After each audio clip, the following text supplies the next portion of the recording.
CBC cameraman Pat Bell got a close-up look at what was involved in last night's effort, and he's standing by right now. Pat, can you set the scene for me?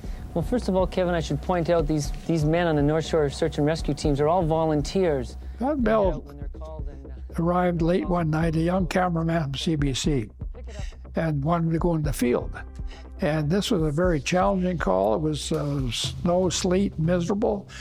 And he started asking, what can I do to learn how to do the things you'll need from me so I can go in the field? So we got him into some of the training programs. He bought some equipment himself. We had some stuff we loaned to him. With some pushing a little bit and pulling and getting some training and getting some equipment, it allowed me to be in a position that most others couldn't or wouldn't be allowed to be put in because of safety. Where are you and how did you get down that close to where the man fell? I understand it was deep inside a canyon. A couple gentlemen belayed me down about 150 feet so I could see what they're doing. They're also standing by to make sure there's no problems, and they can, in that point, still assist.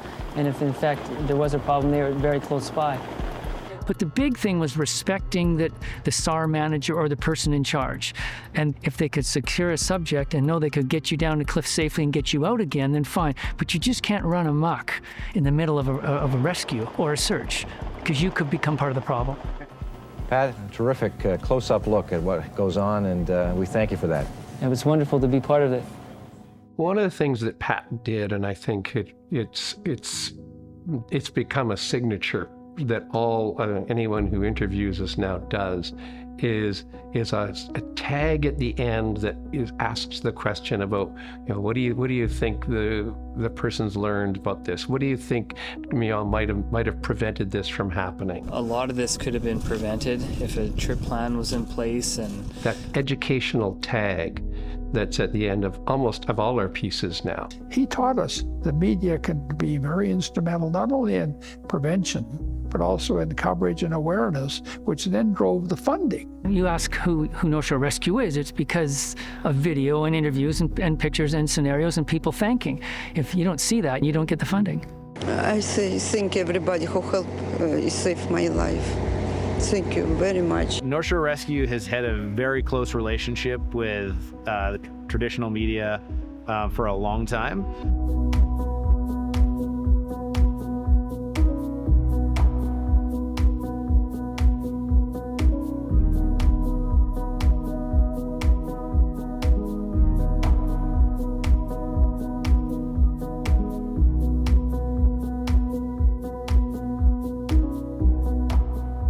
Over the years, North Shore Rescue used the media assets. So as in 1976 or 77, there was a search for 4 girls missing on the backside of Mount Seymour, and the RCMP helicopter wasn't available. So CJOR had a traffic helicopter, and they provided it to us, and we used it to move searchers into the field. And as they were going into the field, they spotted the girls and then ended up using them to evacuate them. For the rescue team, good and bad, publicity was good for the rescue team because a lot of the funding was raised through public awareness. We have teams covering very close into around the Mystery Lake area. Because in fact, at least 3 hikers were called passing the UBC graduate student on this trail around 3 o'clock Sunday. Being a charitable organization, we rely on public donations. So sharing what we're doing with the world is very important. The donations allow us to be able to provide the services that we do, including paying for the Air Ops program that we have and all these other sort of technologies and devices that we have. And we're like more than willing to help other teams in the province with that. And we do see ourselves as a regional resource. Yeah, well, the weather, as you can see, is a lot clearer today, although we are taking precautions and minimizing the number of people in the field. We've always done our best to communicate with reporters, with TV stations and newspapers, and provide them updates on what's going on, trying to do as many interviews as we can. We've got a helicopter available, and it is in fact grounded now near the subject, but they're in fog now. And we have probably about 9 members either there or on their way there, including 2 doctors. North Shore Rescue is a volunteer search and rescue team in Vancouver, British Columbia. Anytime that we can get the word out about North Shore Rescue is doing, then we're super happy to share that for sure. Last year we did 227 rescues, and 41 of those were Class D, so either long line or short haul and hoist. We've just finished the 2nd season of Search and Rescue North Shore, which we did with the Knowledge Network. It's a 5-part series, and we basically embed with North Shore Rescue as a film crew and document what they do for a year. It was physically super tough to film the team on a call because they are super fit and they're traveling down the trail as fast as they can to get to somebody that's lost or hurt. We wanted to make sure the messaging that North Shore Rescue wanted in the show got through these stories, and so there's a learning moment. Not just learning about what the members go through, but also like, okay, I'm definitely not going to go and do this hike without these things, or I know what to do in this situation, or that could happen to me. And these kinds of things we just sort of, I think, didn't narrate over anything in the show. It was just in the real rescues, so therefore people were taking that messaging. This is Stan from North Shore Rescue, search manager. We need an ambulance to Cap Gate. You were walking on that trail there and you guys slipped down? No, there was a big ball of snow that wiped us out. Okay.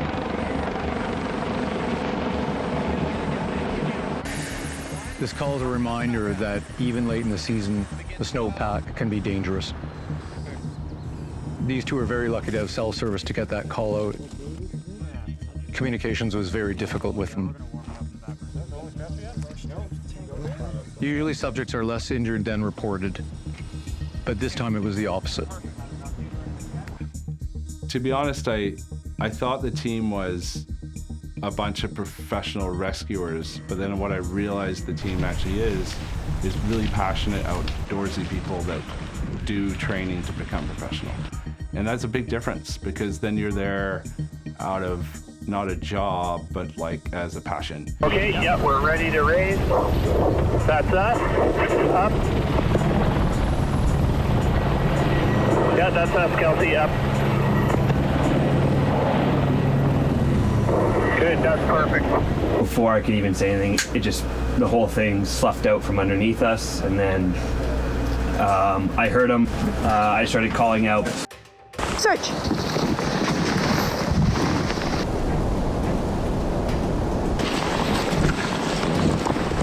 It's like over 3 meters. Command from 3-5. Go ahead, 3-5. We've got a possible subject identified. Please stand by. Okay. We can confirm that we have the subject. Okay, thank you.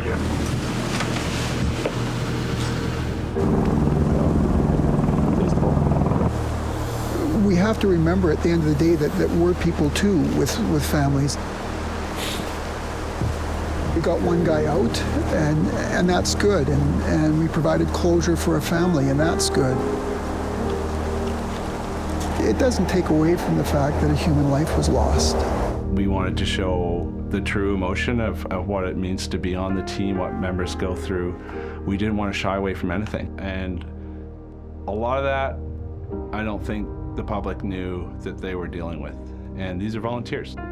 They're working in their offices, perhaps, in their day job, and that night they're helping with a body recovery. And so we wanted to show that. I wrote a book called Trials and Errors, My Time with the North Shore Rescue Team. And I wanted to share my journey with the team, some of my rescues that were impactful to my life, and I wanted to increase the awareness of PTSD. I want to talk about the dark hole and how we need help to get out of the dark holes. The book's called Surviving Logan. And one of the things that happens to rescue team members, everything we do is in the middle of the night in the dark, and nobody knows the bravery and the amazing feats we do. Well, they do now with that TV show, but back then, nobody had a clue what we did. And I just wanted basically to show everybody that, you know, there's a lot to being a rescue member. Like, everybody thinks it's those wonderful clips they see on TV where the one rescue guy is carrying the patient to the family. If it was like that, everybody would do it. Like, the other 99.9% of the time, it's hard work, and, you know, needs unbelievable courage to do it.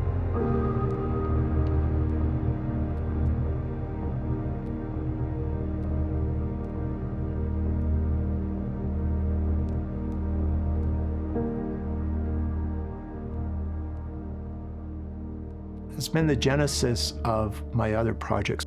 Working with Minova, it's been a great experience for me. They've allowed me to work with their teams to tell the North Shore Rescue Team's story, which is involving collecting all the artifacts which have been lost over the years and giving them some purpose and place within the team's history. And working with the museum archives, I realized we have to form an archives for North Shore Rescue. So now we have an index with over 500 items in it. And we've designed 5 panels that talk about the North Shore Rescue Team, the short story. It's a synopsis of the North Shore Rescue history. So I think that in itself is super exciting, that we can actually retain some history and tell a story with these 5 panels. When I first joined the team had I think a one-page website, and I was like, this isn't going to work. So I rebuilt the North Shore Rescue website. So that's part of our public education, is maintaining a website with appropriate information on it.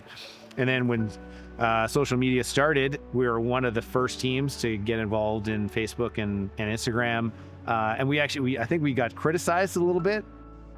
Because people were like, well, why are you posting this stuff on social media? Like, Tim Jones, team leader at the time, was very supportive of it and was actually, pushing me and actually his son Curtis. We started with the social media together. And I think many years later, I think now every search and rescue team has social media, and they've realized how important it is. We use it to help with searches. So quite often RCMP will contact us for an urban search, for example, and our social media following is much larger than the RCMP's. We'll post descriptions of the people and photos like, did you see this person? And we'll get lots of very, very helpful information from the public. We see the donations from that as well, right? So very important for us from a donation standpoint. So the social media side has been, it's a huge benefit to the team and has become essential for us, for sure.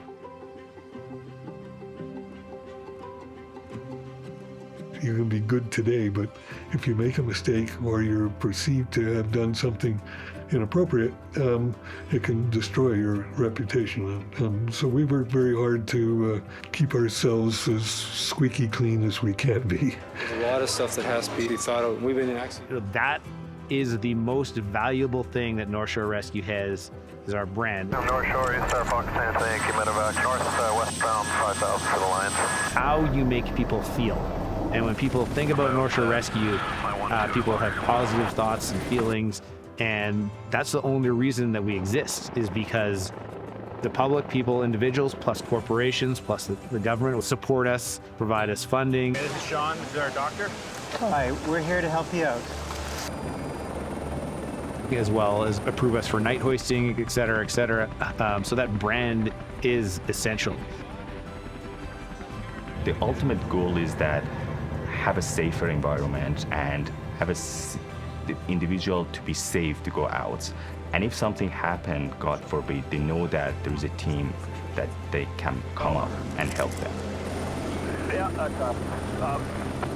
When I look back on my time since 1965 when this team was formed, I have a sense of pride, and it's not my pride, it's a sense of pride of all of the thousands of people who were members, some of whom have died, some of whom are still alive, And they all contributed something to make North Shore Rescue what it is today. Pat, this looks like obviously very dangerous work. You mentioned these people are volunteers. Why do they do it? I don't know how many people ask that question. I guess they feel they're putting something back into society. They don't ask many questions how the guy got there or why the person's in this position. They get them out, they smile, and they end the day that way. No questions asked.